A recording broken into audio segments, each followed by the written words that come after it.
Takeaway number 1. Pay yourself first. I found the road to wealth when I decided that a part of all I earned was mine to keep, and so will you. But all I earn is mine to keep, is it not? Far from it. Do you not pay the garment maker? Do you not pay the sandal maker? Do you not pay for the things that you eat? What have you to show for your earnings of the past month? What for the past year? Fool! You pay to everyone but yourself. As well be a slave, and work for what your master gives you to eat and wear. It's a powerful analogy to see every expense you have as you slaving for someone else. If your net income is $2,000 per month, and you pay, say, $1,000 in rent, you're effectively working 20 hours a week for your landlord. Well, in Sweden that is, at least, where a normal working week is about 40 hours. Think of it this way, and it will be much easier to handle your cravings for spending. In the book, it is suggested that once you get your salary, for any other expenditures, pay yourself 1/10 of that amount. This way, you make sure that you always earn money for yourself before slaving for others. Takeaway number 2. Men of action are favored by the goddess of luck.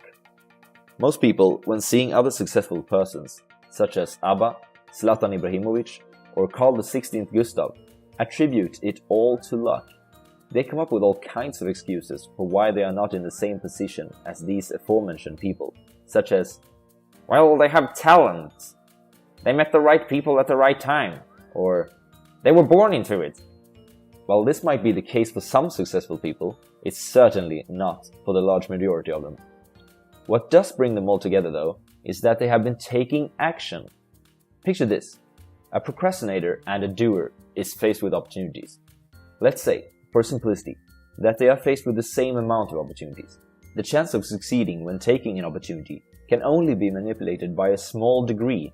So in this way, the procrastinator and the doer have the same chance to thrive. What separates them, though, is the number of opportunities that they try out. The procrastinator will always come up with excuses. I don't feel good today. I actually had a rough day at work. Nope, the stars are not aligned today. Meanwhile, the doer tries it out and takes many of the opportunities given to him. Therefore, the chances that the doer will be lucky and succeed at some point is way higher than that of the procrastinator. But it has nothing to do with luck and everything to do with action. Takeaway number 3. Wealth is not a matter of income. Yesterday, how many of thee carried lean purses? All of us, answered the class. Yet thou do not all earn the same. Some earn much more than others. Some have much larger families to support. Yet all purses were equally lean. Now I will tell thee an unusual truth about men and sons of men. It is this, that what each of us calls our necessary expenses will always grow to equal our incomes unless we protest to the contrary. I know a lot of smart people that earn good money, yet they have nothing to show for in their bank accounts. Every time they get an increase in salary, they increase their spending with the same amount. They have more Spotify accounts than they have friends, and piles of furniture from IKEA that will never be assembled, always keeping up with the Joneses. This is foolish in so many ways, primarily because it's a huge risk-taking, which in turn causes you to be completely handcuffed and tied to your current job. If you don't get that salary every month, what is then going to happen to your boat, your house, and your car? Now when your boss tells you to go and clean the toilets for the 3rd time during that afternoon, you want to tell him to go himself. But then you think about the boat, the house, and the car, and instead you say, yes sir, that would be lovely, right away.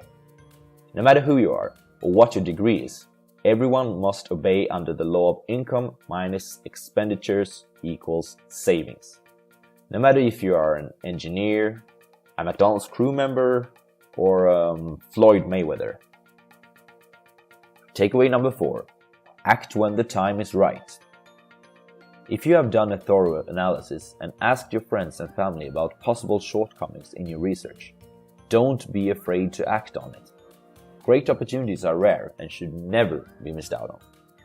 For personal finance and investing, such opportunities sometimes means that you must cut your expenditures a little more than usual. For instance, during the financial crisis and the following collapse of the stock market in 2008 and 2009, such opportunity emerged. For those who were willing to increase their savings and investing during that time, great profits were to come. Takeaway number 5. The power of passive income.